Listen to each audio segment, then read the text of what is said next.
Good morning, good afternoon, good evening. This is Pandaphil Plays, and there's no name for this.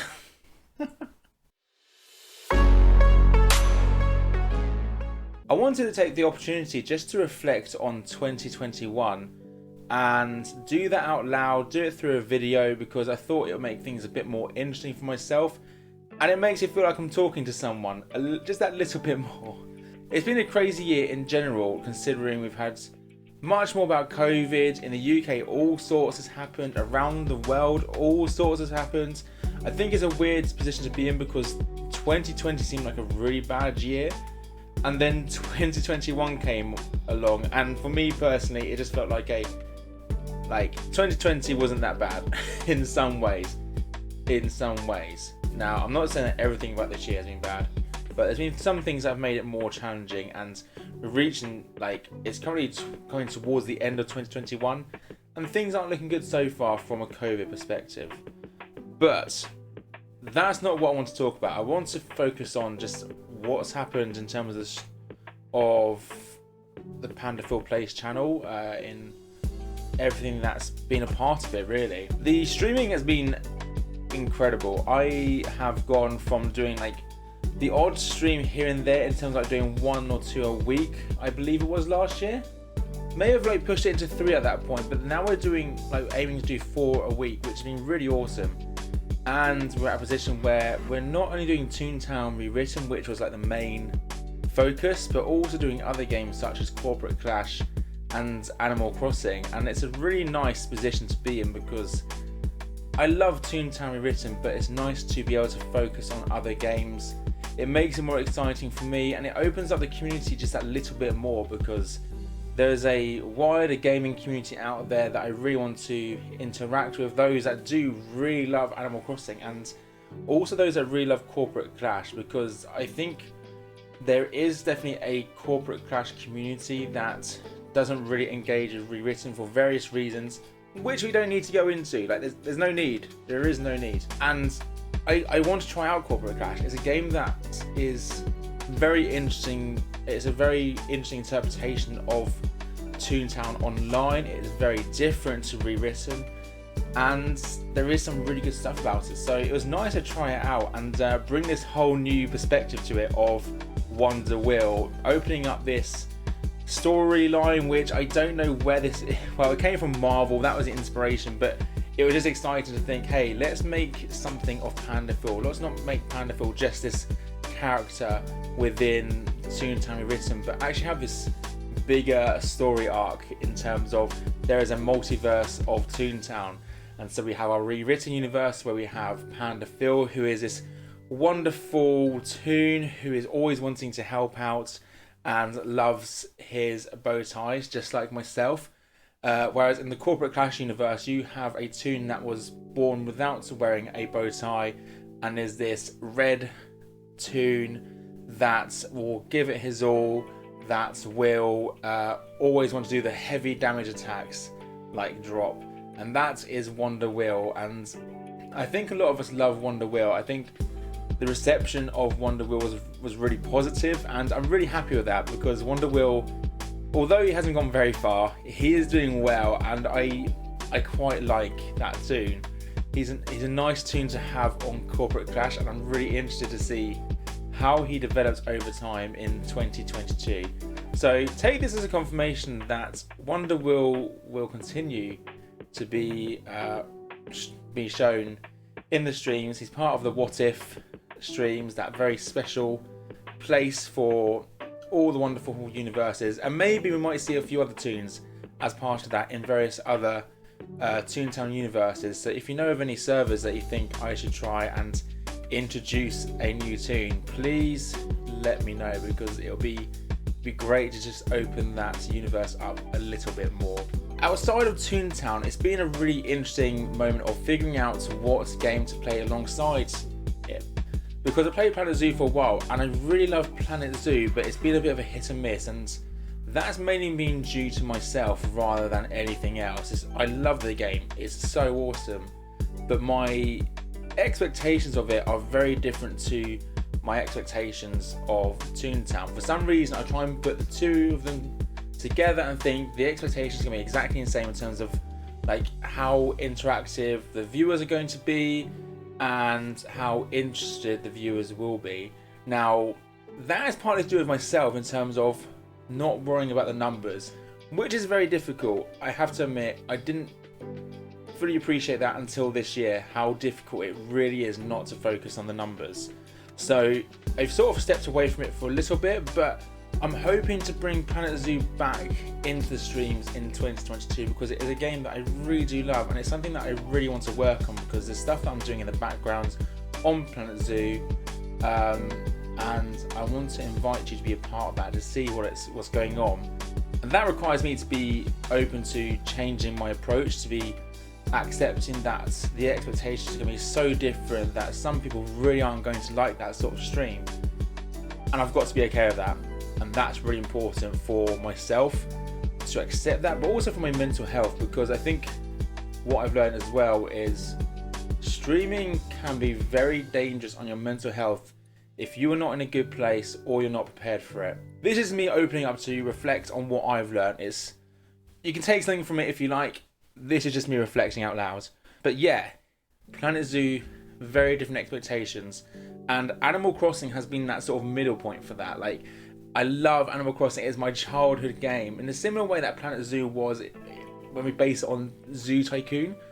But Animal Crossing, I've had a really good audience, I think, for I guess the expectations I've sort of put on it, and it's been really good fun, and I want to continue that. And that's been a good stepping stone to put myself back into the world of Planet Zoo and just reintroduce that into the streams, hopefully. Even if I don't, there is other avenues that I've been taking on, which has been YouTube. Now, YouTube has been a wonderful venture so far. It's been a case of doing a video once a month and hoping for the best. And I've really enjoyed it. It's provided a new challenge for me, a new hobby in terms of like streaming. You're on the go, like anything can happen. With YouTube, I can spend time really thinking things through, like making edits when needed. This video is definitely going to have the edits, let's be real. There's going to be some things that I've said which don't make sense and I've just removed it, which is helpful. It is helpful, but YouTube is a very different sphere that I've got to get used to. I don't know how the interactions work. I know you can comment, I know you can like, but I don't know how much to expect that compared to like Twitch, where I expect there will be chat happening at some point. So it's been really interesting. But I've enjoyed doing the bench reviews. That has been great fun. It's just so silly, and I get that may not be everyone's appetite, but I really I just enjoy the silliness of the bench reviews of Toontown Rewritten. I'm going to keep those going. I want to get through them all and have it come to an end, and then we'll see what happens. I'll figure out some other rewritten videos to do. We've also had the Disney chats, which I quite enjoyed because I've been able to share a bit more of my love for Disney and just share what I've been to, like the Disney cruise, as well as I'm going to be showing a bit more on Disneyland Paris. And the intention is there'll be some more Disneyland Paris videos, and I'll be sharing a bit more of my interest in Disney in lots of different ways, I hope. Maybe some more about the pins that I have. I haven't really figured it out, but I do enjoy the Disney chat. So it's been good. I think the other thing about YouTube is that I do want to sort of push it a bit more, and I haven't figured that out yet. Ideally, I want to get more than one video out a month, so it's a bit more regular. But there's two things I need to consider. One, which is going to be very difficult for YouTube, is I don't want each video to be very edit intensive. Like, for example, bench reviews is edit intensive. Like, there's so much I have to edit to make it interesting and dynamic. Whereas I want to get the other video not to be as intensive if I did it twice a month.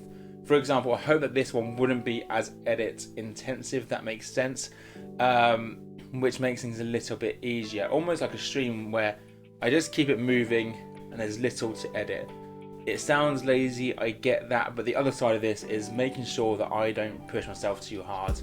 This is a hobby that I really enjoy and I love, but I don't want to make it push me to a point where I burn out. And that's really important, because it doesn't just affect the streams or the YouTube videos, but it affects every other part of my life.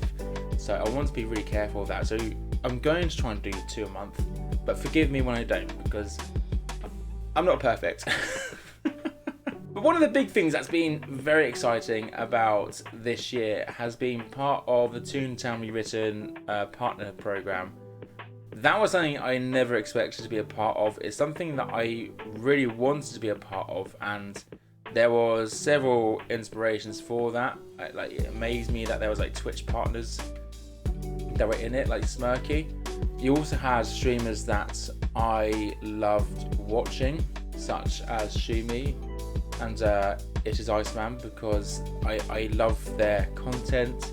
They provide some amazing videos and they're very wholesome, and I just wanted to be a part of that through the TTR partnership, and I've had some great support in like thinking that through. So it's nice to be at a position where I'm really proud of the decision that I made to sort of apply for it and be a part of that group, because some really exciting stuff has happened. Like, some of my favorite videos like in Twitch has come from the TTR partnership, where we had like the Cartoonival, and I did some of the weirdest events going. I think we did a community bench of you, which was so good. I loved it so much because there's so many of you that came to that. And then we did all sorts of things. I think we did like hide and seek at one point. Everyone wearing bow ties. It was just great fun, and I loved it. So Toontown Rewritten team, thank you. Thank you for the opportunity you've given me, and I'm looking forward to the next year review, where I'm sure I'm going to have more silly ideas to share for events for the community. So TTR community, get ready. 2022 is still going to provide wonderful and weird TTR events. I feel like there's going to be some people on TTR being like, why did this person keep doing this? But one of the other big things that I'm hoping to do for 2022 is the intention of the streams originally, when I first started doing it on a regular basis, was to push towards fundraising to help give to others. And that's something that I've been doing in the background. Whenever I've received some sort of income through my Twitch streams, a good amount of it has gone to a cause that I really care about. But I wanted it to be really specific, because the cause I was going to, them shared it out amongst very many different causes, which is great, but I wanted it to be very specific. So there is going to be one, and that's going to happen throughout the year, maybe onwards, and that's going to be part of the streams, which I am very much looking forward to. I will share with you in the streams when you join what that cause is, because it'll be good fun and it'll be a nice thing to do as part of the streams. And not only are we having fun in the games and the chat, but also we're like trying to give to a cause as well that not only means something to me, but hopefully means something to you, and that when I share it with you, you'll understand why I want to give to that cause and for us to support it. So overall, 2021 has been a weird yet wonderful year. It has brought me great joy, great challenges, and wonderful and exciting opportunities. And that's all thanks to you, those that watch these videos, those that watch the streams, those that support on the Discord, those that message me directly and support me in that way. You're all incredible. I really appreciate you, because you've made this hobby that I didn't expect to go very far. I thought I'll be lucky to get 50 followers, and again, it's not about the numbers, but it's amazing how sort of we've grown. Like, my expectations have been surpassed this year, and it's just been great to build some wonderful friendships and just have some wonderful memories from all the different games I've played. I no longer feel that I'm just playing the games on my own, but every time I stream, I feel like I'm playing with a wonderful community that is supportive, funny, and just overall amazing and great. So thank you very much. Look forward to 2022. I hope you are too, and I hope you will join me as part of that journey. But in the meantime, have a good morning, a good afternoon, and a good evening, and I'll see you all next time. Bye!